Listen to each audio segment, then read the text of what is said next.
Hello, and thank you for joining us at our roundtable discussion, we're going to call it. We are shining a light on PEA's workforce initiatives.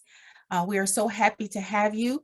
This event is the anchor event for a long week of wonderful activities, both virtually and in person, celebrating our Solar Week 2022. So again, welcome. My name is Stefanie Green, and I am the manager of workforce development for the Philadelphia Energy Authority, and I will be your moderator for today. Please allow me to introduce to you the group of professionals we have assembled for this roundtable discussion. Let's begin with Mr. Devin Hamilton. He is the program director for PowerCorps PHL. And we have Ms. Adaora Ifebigh. She is director of impact for Sol Systems. Also, we have Mr. Isaiah Smith. He is a graduate of our Bright Solar Futures training and is currently an O&M Service Technician for Solar States. And we have Ms. Shonique Banks. Ms. Banks is the Director of Development and Workforce Initiatives for the Philadelphia Energy Authority. And we have Mr. Marc Shackelford-Rowell, or is that Rowell? He's Project Manager at Solar States. We want to welcome all of our panelists and all of our viewers. We're so glad to have you all here. I'll clap for you. All righty. So what I'd like to do to get started is I'm going to ask each panelist if you would just take 2 minutes to give our viewers just a greater sense of what you do and a little bit about your company. Let's begin with Adaora. Oh, panelists, is it okay if I call you by your first name? Yes, thank you so much. All right, let's begin with Adaora. Tell us a little bit about you. Oh, absolutely. Thank you, Stefanie. My name is Adaora Ifebigh. I'm the Director of Impact at Sol Systems. Sol Systems is a solar finance company. It's about 14 years old, based in Washington, D.C. We work across the entire value chain of the solar industry, from financing projects to actually owning on-site and large utility scale solar projects. I am the Director of Impact. I'm leading the infrastructure and impact approach that Sol Systems has to work with community organizations such as Philadelphia Energy Authority and Bright Solar Futures to really work at developing impact and building community organizations within the areas that we partner with. So I'm happy to be here. Thank you. Thank you so much for that. And we're so happy to have you. Devin, tell us a little bit about what you do and your company. Hello, everyone. My name is Devin Hamilton. I'm the program director at PowerCorps PHL. PowerCorps is based in Philadelphia, and we're a workforce development program that focuses on entrepreneurship, environmental stewardship, workforce development, and youth violence prevention. We work with young adults ages 18 to 30 and provide training and service opportunities to meet the city's environmental stewardship initiatives. And we also, connect them to job opportunities that pay living wages, that have growth potential. And we've been involved in the Bright Solar Future program for 3 years, and excited about the partnership and looking forward to talking more about it this afternoon. Fantastic, and thank you so much, Devin. And Marc. Good morning. Good morning. Hey, Afternoon. my name is, thank you everyone for joining. My name is Marc Shackelford-Rowell. I work primarily as a project manager at Solar States, who's based out of Philly. And the bulk of my work, I design solar systems and then manage them through every step of the way until they get interconnected. All right, and thank you. Isaiah, tell us a little bit about what you do in the company you work for. Well, I just want to start by thanking everybody for having me. This is definitely a good experience, not only for me, but for others like myself. But my name is Isaiah Smith. I am a graduate of the Bright Solar Futures program. I've worked with Devin, Ms. Banks, and also had guidance from Marc. I primarily work in the O&M Service department, which is a new department of Solar States.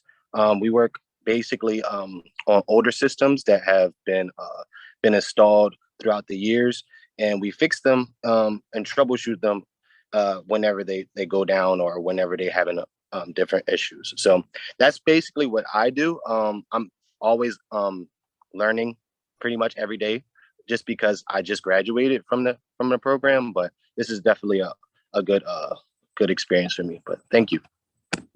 Thank you. Thank you. And Shonique. Thank you, Stefanie. Good afternoon, everyone, and thank you for joining us today. I am Shonique Banks, Director of Development and Workforce Initiatives for the Philadelphia Energy Authority. I am charged with developing the resource development strategy for the institution and scaling our workforce programs. So this is a meaningful conversation today with partners who have really had their hands in this project from, in some cases, from the conception. So welcome. Thank you. Thank you, Shonique. All righty, let's dive in. Actually, Shonique, I want to go back to you. I'm going to ask if you would sort of lay the foundation for what is Bright Solar Futures. How did it start, its goals, its purposes, if you wouldn't mind? Sure, certainly. So the Bright Solar Futures program, we're building a diverse, clean energy workforce, one that provides on-ramps to meaningful careers for populations that have been traditionally excluded from this program, from these types of jobs. It's a two-track program, the first of its kind in the nation. The first track is a CTE program at Frankfurt High School. It's 1,080 hours over 3 years. And again, it's this on-ramp to these clean energy jobs and prepares young people to become solar installers. The second track, which my colleague, Devin Hamilton oversees with PowerCorps Philadelphia, is a out-of-school young adult training program. It's an accelerated program, 680 hours. And again, training young people, young adults for these clean energy jobs, one that pays living wages and have earning potentials.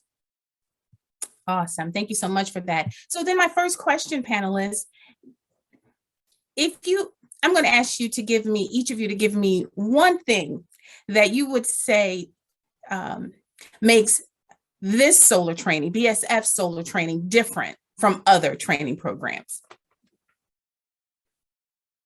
Can I take a go at that? Yes, please. I'd say one of the most notable differences is that you get in-field experience almost immediately out of the class. As Zay mentioned, he's still learning a lot, like from completing his BSF. And I would say the same was true for me. 2 days after completing BSF, I was on a 45-degree pitch roof. That was my first time doing something like that, but it showed the value of doing that program opposed to some other ones that are out there. Definitely. Thank you. Can anyone else? Can I compound on that? Yes, please do, Isaiah. It's honestly, to me, on the job experience, like Marc was just mentioning, is the best part of it. I have not heard or been a part of any other program, but from my experience, soon as I, like Marc said, soon as I got out and got an internship with Solar States, I was on a pitch roof as well. And also I had to learn different electrical aspects of the job as well, because I'm trying to troubleshoot everything, and it's older systems. So you have to understand how things work, and you have to apply everything that you pretty much learned in class to on-job experience. So yeah. So I'll go next. So one of the things that struck me, joining that really is kind of part of the foundation of the work we do, Solar Systems and Bright Solar Futures, is really the way this program is designed. You're starting from high school to teach, expose young people to a different sector that they wouldn't have known. When I was their age, I wouldn't, those kinds of programs didn't exist, right? Nobody taught you about the new work environment of the future. It was all traditional work. Sure. You're going to be a lawyer, a doctor, an engineer. Yes. That's all we knew. But this is really starting young to expose people to things that they would not have, may not know that it's available to them. So that is really critical. But another thing that I think that makes Bright Solar Futures and also PowerCorps Philly's support really unique is their focus on wraparound support services. And I think that's really critical, because you can develop a curriculum as much as you want, right? And say, okay, we have the skills we're going to teach you, come to class. But there are other things in people's lives that really determine how dedicated or how much they follow through to the class, right? You don't know what somebody's facing. Bright Solar Futures and PowerCorps Philly is able to support them either through resume building, career services, mental health support, transportation, or things that really make sure that guide the person in the process to follow through. The wraparound services are so critical in the performance of any project. And I'm a big advocate, just by talking to Devin and Shonique about it. It really goes a long way to showing that somebody follows through on a program, and you have Isaiah and people graduating from that program. I think that's what makes this program unique.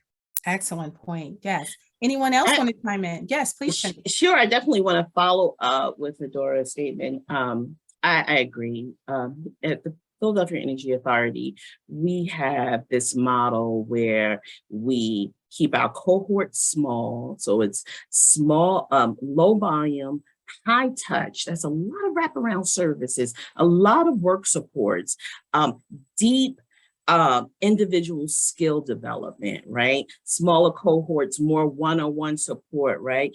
And deep investment, right? Builds up to this skilled, developed individual, right? That can go out and pitch himself or his or herself to employers and become a part of this clean economy, clean energy economy that has traditionally excluding them from this workforce. There's intentionality in recruitment. We recruit from the most marginalized places in Philadelphia, Black, brown, women, populations that have really been excluded from the clean energy transformation here in Philadelphia. So it is exciting to be a part of that transformation. One last thing I want to add is that we tap into those industry and those stakeholder leaders in this space, pulling them together, wrapping our arms, again, to Adora's point, wrapping our arms around these children who don't have that traditional grapevine support as others have had in the past. So that is what I think makes our program special and attractive. One thing I'll just add, I definitely agree with everything else that everyone said. The one thing I'll add is the partnership is unique as well, because of you have a private solar company in partnership with a government agency and a nonprofit, and so we're all working together as a collective to expose this industry to young adults who may not have access to it. And so that buy-in between all three of those entities, I think, makes it unique as well. And Stefanie, this is a game changer, honestly. Yes. For poor people living in poverty, this training can change their trajectory and the trajectory of their family, right?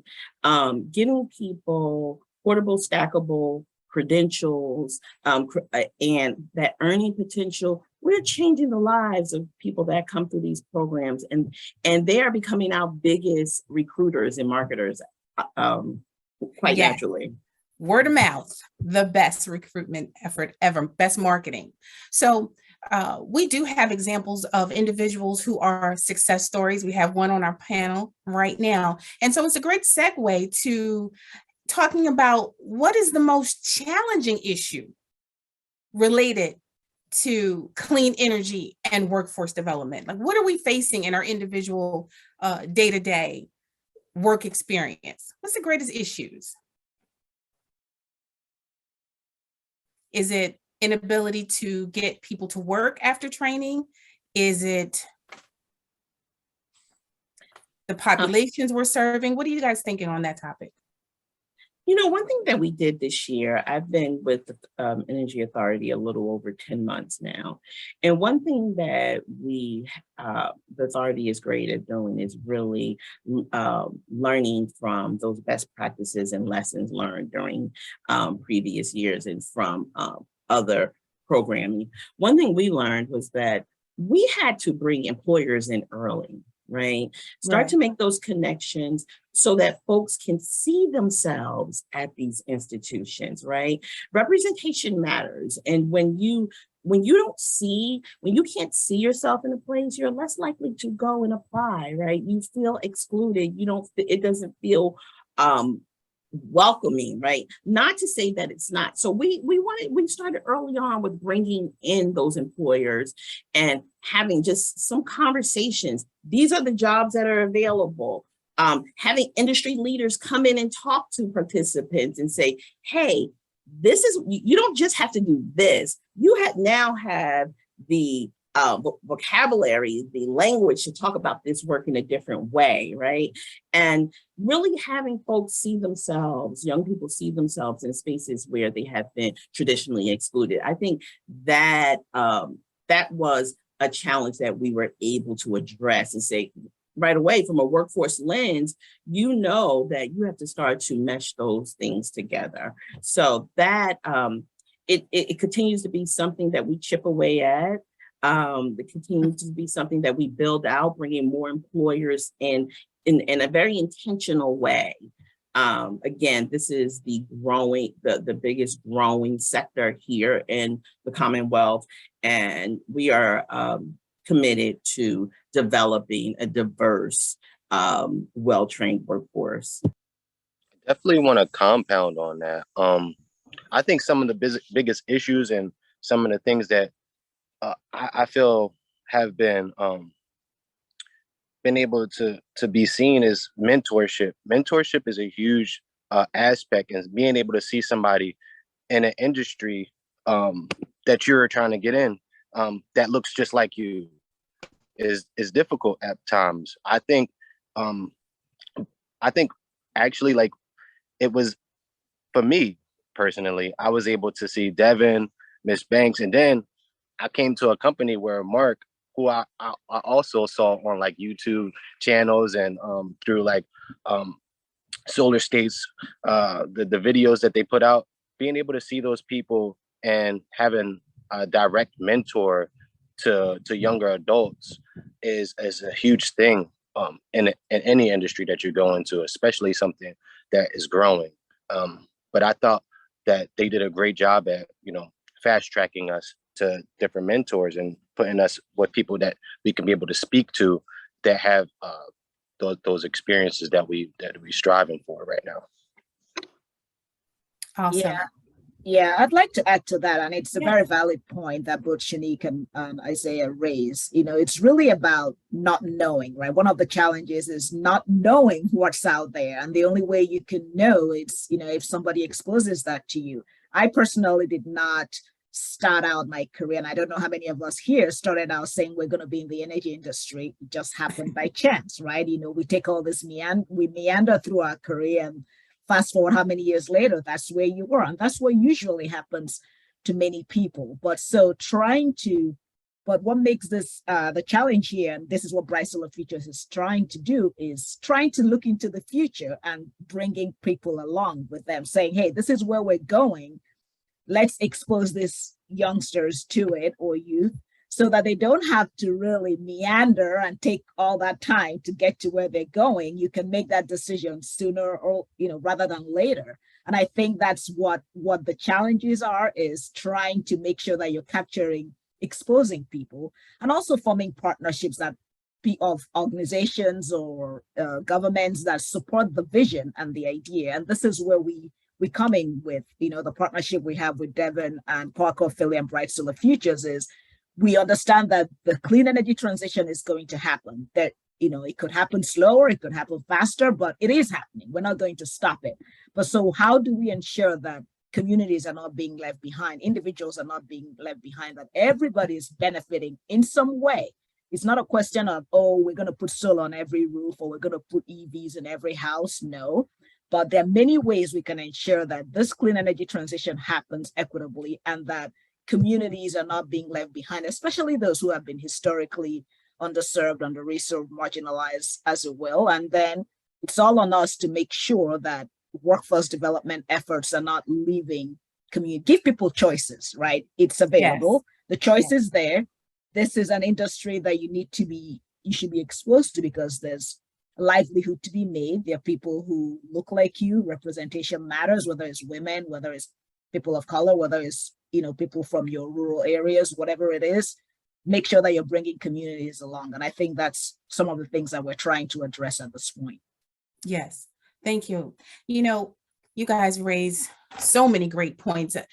For the sake of our audience and for those who may not know, can a few of you, one of you, speak about the kinds of jobs that this clean energy space will afford those who are trained through our program? Ultimately, the kinds of jobs, the kinds of incomes. Marc, you jumping in there? Go right ahead, sir.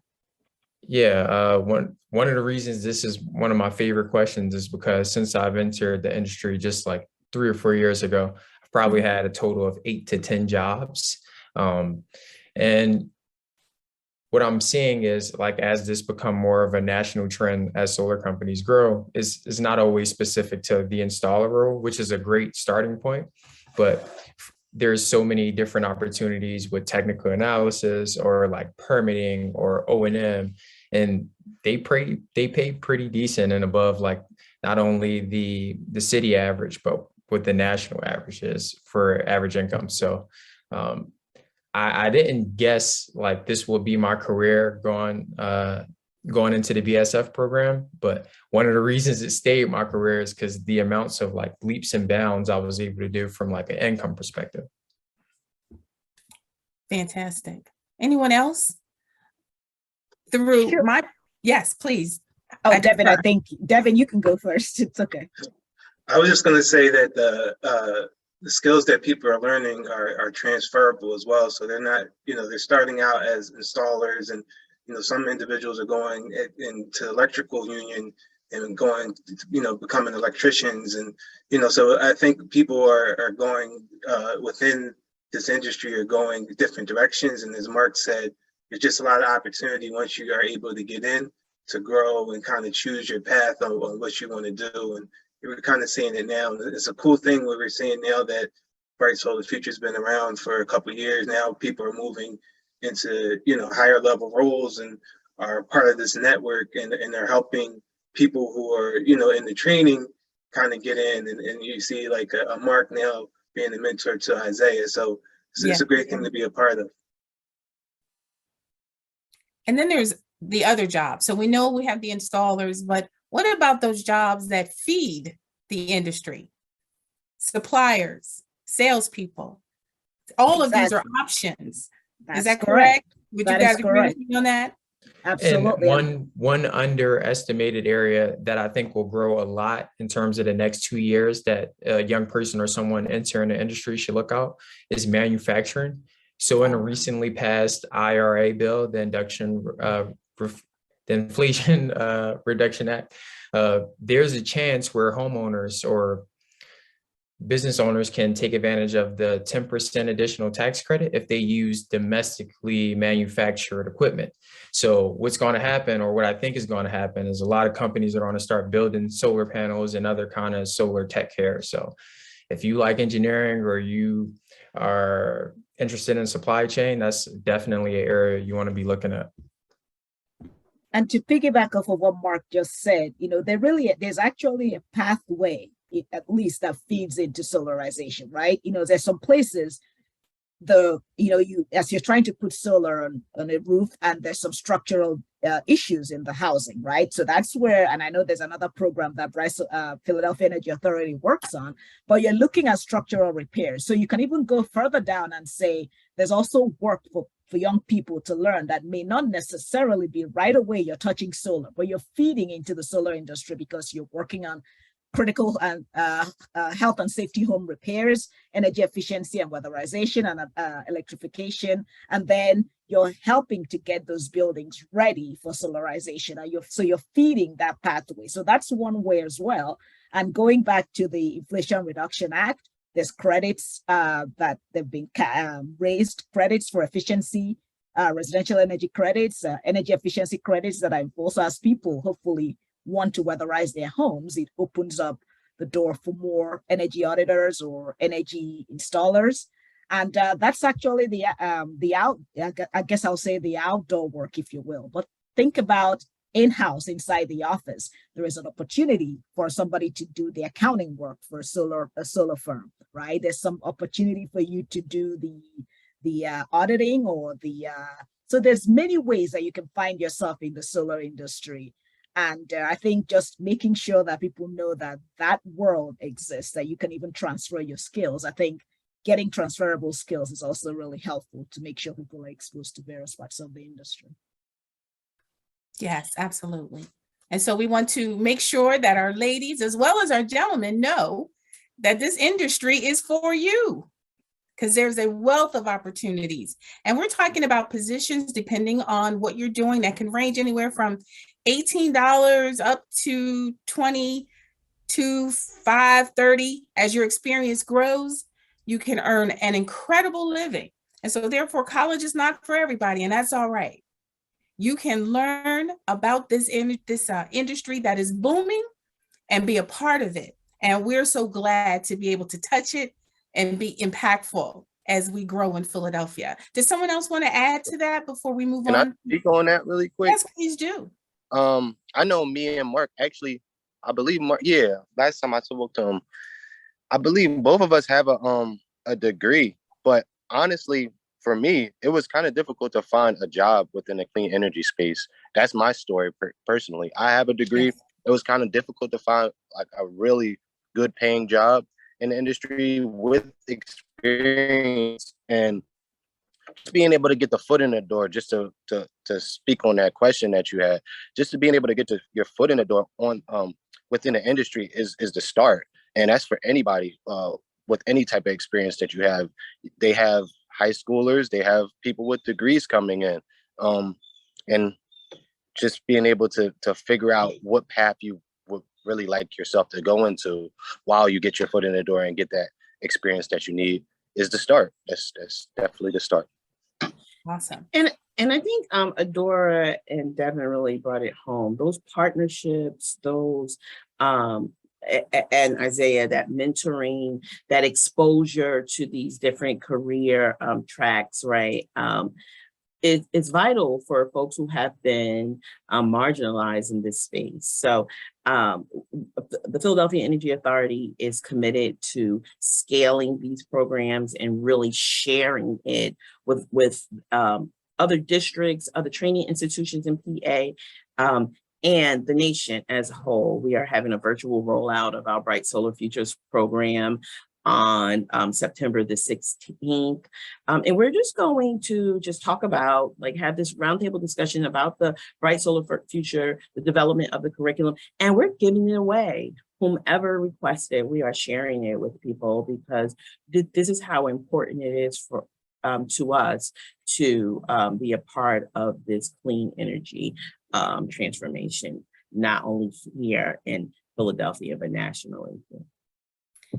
Thank you, Shonique. This next question is I'm going to ask Adaora, and I'm also going to ask Devin and you too, Shonique. How do you measure the effectiveness, your effectiveness or impact of your organization in this space? How do you measure that? How do you know when you're getting it done? Well, that's the question that we're trying to, I talk to Shonique every month. We talk, to see what is it that we're doing, and we wrestle with the same concerns. Are we making sure that what we're putting out there, is it, it seems for me, I would like transformation to happen this instant, that everything has suddenly change. That's what I would want, and I'm sure that's what many of us want.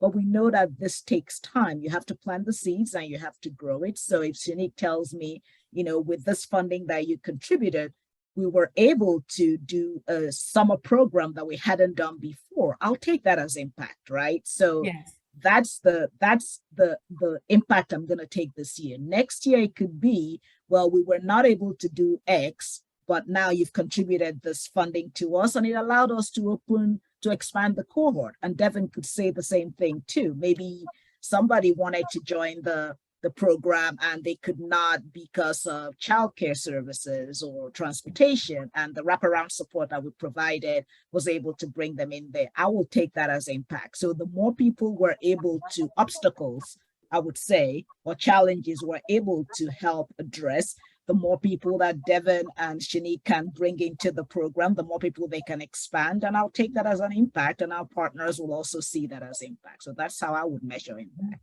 Thank you. So I think that is a good barometer. Like, we were able to add another component to this Bright Solar Future, and it was the approach was twofold, right? To retain the young people that are in our program and to recruit new young people for the upcoming program. We're committed to fundraising and getting resources to continue this project and serving more people, honestly. As we scale, that means we're able to bring this program to other schools in Philadelphia, other schools in the state, to become a national model in how you develop young people in this space. I saw a note in the chat, what about older people? Older people, I'm going to raise my hand to that. Like, you can enter this clean energy economy at any age, I believe, just having a willingness to learn. We are not a traditional workforce institution, but as we were building this economy and building this green economy and this work in Philadelphia, and now we needed the workforce to actually do it. So to be a part of that is impactful. To scale this project is impactful. To add on additional components to the program is impactful. To, like, this year, we finished the Bright Solar Future curriculum. That was wonderful. We piloted, we refined it. It is such a beautiful product, if you will. And again, we want to share it with everyone. Devin, did you want to jump in there, or wanted to give you the opportunity? We're also, looking at, how many people are getting, jobs in the industry. We're looking at, are people growing in their roles? Even like some of the smaller things, like, people are getting their OSHA 30 certifications, driver's license, and even some qualitative information, like when we're talking to alumni, like what is their thought process? Maybe, and they're not talking about their immediate needs, or they're talking about buying a house, or, thinking kind of long-term planning and things like that. So I think there's a lot of areas where we're, define, like, how we're successful. And, we offer so much that, it's not just one particular thing. We're looking at several different components on where people gaining from our program, and then where are they taking that knowledge, and how is it affecting their lives down the road. And I would be remiss, Stefanie, if I did not speak about how this program really got its sea legs during the pandemic, right? We were able to bring on cohorts who did very well with these projects during a pandemic, right? Where most of us had the luxury of working remotely, and people needed jobs, they needed to get training, and we were able to stand this program up and do some wonderful things. And this is just the beginning. Like, if we could do this during the pandemic, once we're at a place now, we're off and running. We're just in the refinement stage and growing. I was talking to a partner, he's like, Shonique, we're 2 years in. Let's refine it. And that's where we are. We're at the refinement stage. So that is just exciting to be a part of this transformation that's happening again. Each of you have acknowledged that partnerships are critical. We can't do it by ourselves, but together we can really, really positively affect a lot of lives. There's another partner that we need to speak about. And we spoke about it briefly because we have some, but we need more. And those are the employers, the businesses. Is that right? How do we get the businesses to enter into partnership with us so that we can create these solar career paths that are so essential? What do you guys think? How do we get them involved? What's the first step? We invite them into the classrooms, right? I think people have to see with their eyes, like have conversations with young people. And again, I think that has been such a critical component of our work, right? Having these industry leaders, these businesses come to the classroom to see what's taking place and to have that direct dialogue with participants. And I tell you, I went to the summer program, it's a quick story, and young man was there. He's like, I'm just coming because I'm getting paid. And 5 minutes, like, so we're 5 minutes into this conversation. I'm like, so next year you're teaching the class. Like, he was so knowledgeable, right? And it goes back to us being in that space. We're pouring into these young people. And if I'm able to see it, I think any employer who this is their business, they're coming in and talking to these young people, they see that we are training them, we are exposing them, we are connecting them. That is at the core to getting these businesses to buy into what we're doing. And then we're telling our story, right? By virtue that we have Marc and Isaiah on this call, yes, partners on this call, we're telling our story, right? We're elevating the profile of this work. We're getting the word out that we're doing something special in Philadelphia, and we would like everyone to know it. Thank you. And just to add to that, I would say some of our, in COVID, equally, it was a great time for us. From the point of view, we were able to survive a tough time. And I think a huge part of that is because we had so much local talent. And when I think of the long-term health of a company, it's really on the people who are showing up every day. And for us, that was a lot of people coming out of those classrooms. So I think without the labor pool that we have through BSF, I don't know if we would have survived those tough times without having such good local talent. And that may be attractive to people, not just in the solar industry, but in other industries in Philadelphia to want to hire locally. It makes your business more resilient. Yes, it does. Anyone I else? would just add too that, Yes. it's as Marc said, like, it's investing in the local talent. And we're not just trying to, I think it's not, talking to employers, it's not just trying to fill this installer job, it's really investing in the community, into the individuals. And to Shonique's point is, we want you involved in the training, not just to hire someone at the end, but like, do you want to, bring someone in and tell their story about how they got into the career? Do you want to, teach a class? Do you want to do a trip to your facility so they could see it? So I think it's kind of getting them more invested in the overall program and not just, hey, I just want to fill this one particular job. Anyone else? Sure, I'll add to it. It really echo Yes. everybody, especially what Shonique said. The telling of the story, right? It really is having these moments where you're sharing the lessons learned, what different partnerships have done. It allows us to other organizations to want to hopefully replicate what's happening. The partnership we have with the Soul Systems partnership with PowerCorps PHL and Bright Solar Futures is new. We're trying to do something new in the industry and getting this opportunity to talk about it so that our peers look at, what is our infrastructure plus impact strategy? How are we working on that with other organizations to set up, pathways for youth to get into the clean energy industry? I think there's nothing more powerful than telling a story. And I think if we continue to do that, we have ways to bring in other partnerships as well. As a workforce development professional, I just want to echo your sentiments. Businesses are comprised of people. And so when you build a rapport with people and tell them what you're doing, show them what you're doing, bring Isaiah or Marc with you when you talk to them, yes, they'll want to be a part. But we also have those businesses who say, well, I'm small and I can't afford it. Oh, well, when things get better.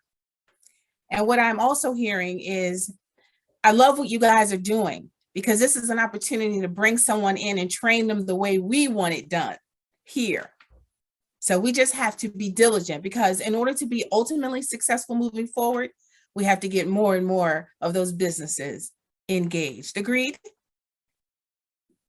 Okay. 100%. All right. I'm Absolutely. interested. Absolutely. Thank you all for that. Does anyone, and I'm sure our viewers would be interested in hearing, Isaiah and Marc are absolutely success stories, but does anyone have a story they'd like to share with our viewers? Someone you've touched, someone who overcame obstacles. Anyone? Well, there are a bunch of people in my classroom that did it.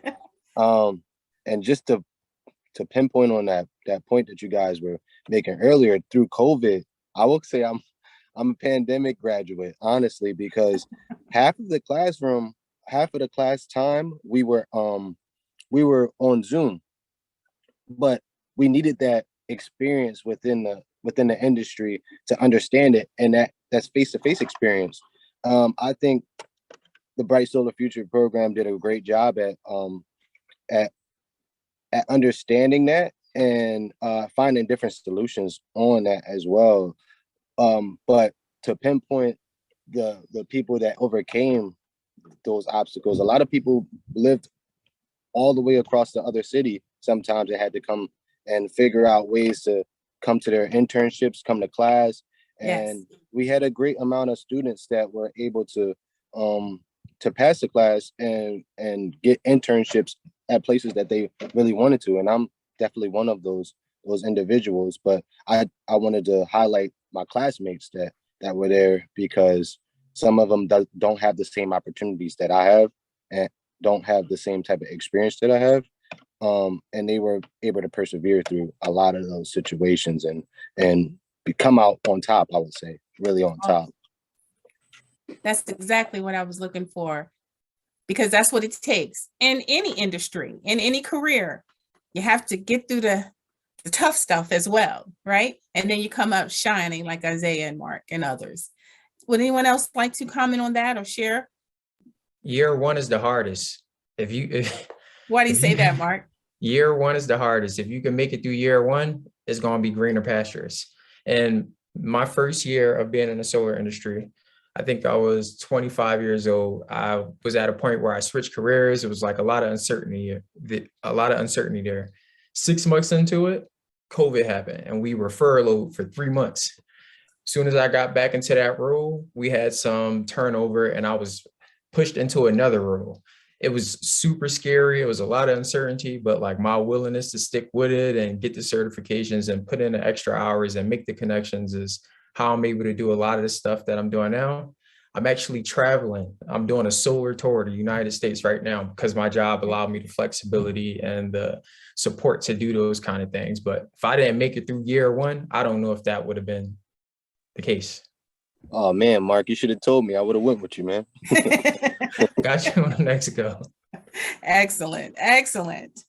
All righty. Anyone else?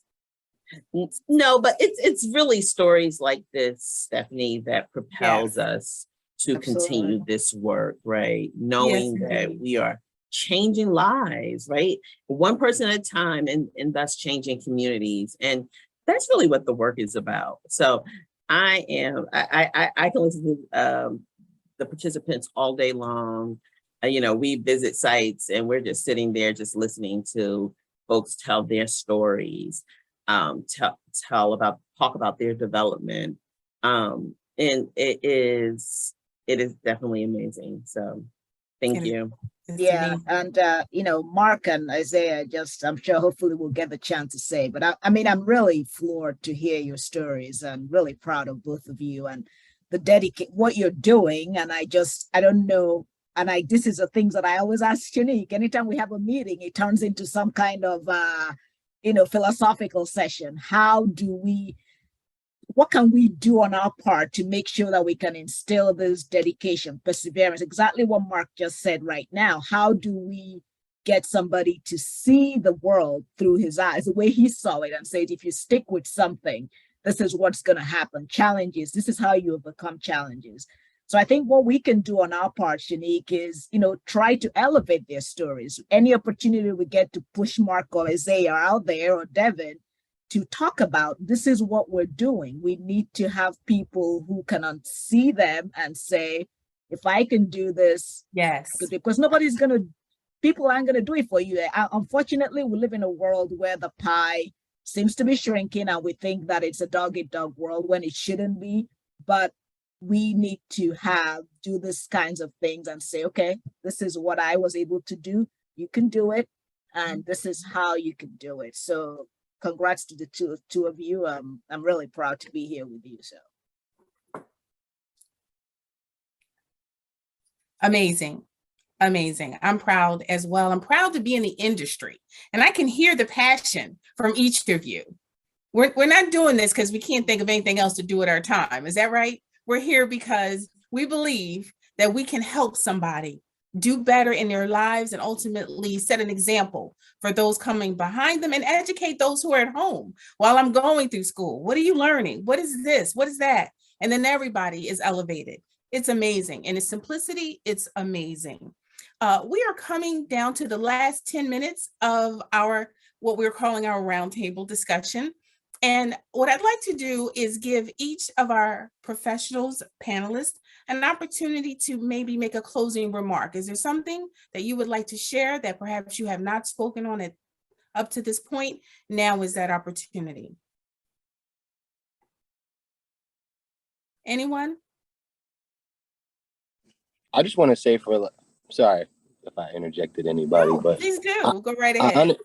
I honestly want to say to anybody that's looking to do the program, or anybody that's looking to get into the clean energy space in general, whether old or young, just start. And there are people out there that look like you. There are people out there that will help you, even if they don't look like you. And just persevere through anything that you're going through, because I switched jobs as well, and there was a lot of uncertainty on my part, and I wasn't sure what I was going to do with this. But if I could do it, I feel like anybody else can be able to do it. And you can always reach out to me as well, and I'm there as a mentor or as a person just to talk to about my experience within the program and my experience within the sustainable world in general, because it's a lot of experience that I had, but there's also a lot of things that I'm learning as well every day that I want to pass on to anybody else. You're the best, Isaiah, and thank you so much for that. Anyone else want to say anything to our viewers? I would like to share that Posigen Solar, one second, Marc, if you would, is having an on-site group interview next Wednesday at noon. They want to share it, and we will get this information out with everyone, so that if you're interested, you can certainly take advantage. Marc, you were going to say? I just want to reiterate that the career pathways out of the BSF are unlimited. Someone I know that did PowerCorps, they are now a master electrician on the other side of the state. I entered the solar space as a PEA intern. Isaiah works in O&M. One of my other friends works in project management. You're not stuck in one path. And just because you do it for the first 6 months or first year, don't mean you have to keep doing it. There's so many opportunities for growth. And just to put things in perspective for you, there are billion-dollar opportunities in this industry. And it's not specific to one role. Billion, B with a B. So. Excellent. Thank you, Marc. Huge. Yes. Shonique, were you going to say something? Did I see something in your eyes? No, I wasn't. I was going to make a closing statement, but if anyone else, I would let. Is okay. Anyone else, Devin? I see it. Sure, I can say something. Okay. So I mean, I'm gonna come at it from a partnership perspective. For profit organizations, Soul Systems is believes in this community impact work that we're doing, and we're working with our community organizations like Bright Solar Futures and PowerCorps Philly, and using our infrastructure, which is the solar projects we have, and investing some of the revenues from those projects into communities and doing work with the community. So wraparound support, curriculum development, those kinds of work that will support Bright Solar Futures and, and other youth is the kind of things that we're trying to do. So there is opportunity for partnerships. However you craft it, it is needed, that you look at infrastructure that you have and how you can use that to support communities. So it's not like the old days of extractive industries. So that way you're looking at, how the clean energy transition affects everybody. So partnerships are always welcome. You can reevaluate how you partner with communities and ensure that it is equitable and that you're leaving something behind. So that's what I would advocate for. More partnerships are always welcome. Thank you. Thank you so much. Devin? Yeah, and I'll just add on the partnership conversation is, I think is really important to the success of programs like this. Like, I don't think any one of us could have ran this on our own. And so we all, really relied on each other's expertise to, be able to run such a successful program. And so I think having that connection within the industry, having the funding partner, having the wraparound supports, like all those components are really important to be able to run a successful program. It's not just necessarily technical skills or just one individual component. So having that partnership and organizations that can provide each element that you need in the program, I think is the key to it being successful. Yes. Thank you, Devin. And Shonique, you want to? Sure. I would just say to learn more, to get involved, to partner with the Philadelphia Energy Authority on the Bright Solar Futures Solar Installer Training Program, either the CTE and or the out of school training, OpY, that's what we're calling it. Visit us at philenergy.org.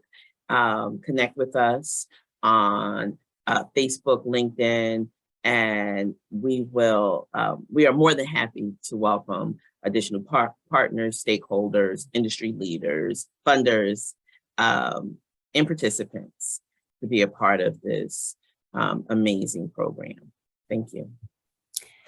Thank you, everyone. We want to thank those who have tuned in to join us. We want to thank our panelists. We want to thank Devin Hamilton, Adaora Ifebigh, Isaiah Smith, of course, Shonique Banks, and Marc Shackelford-Rowell for joining us, for all of your insight, your experience, your willingness to share your experiences. This has been a great roundtable, although we're a panel, roundtable discussion where we talk about what we do, our passions, and how we're excited about making a difference. Everyone, you take care, and I hope you have all enjoyed Solar Week 2022. Have a great afternoon. Bye-bye now. Thank you, Stephanie. Thank you, guys. Bye-bye.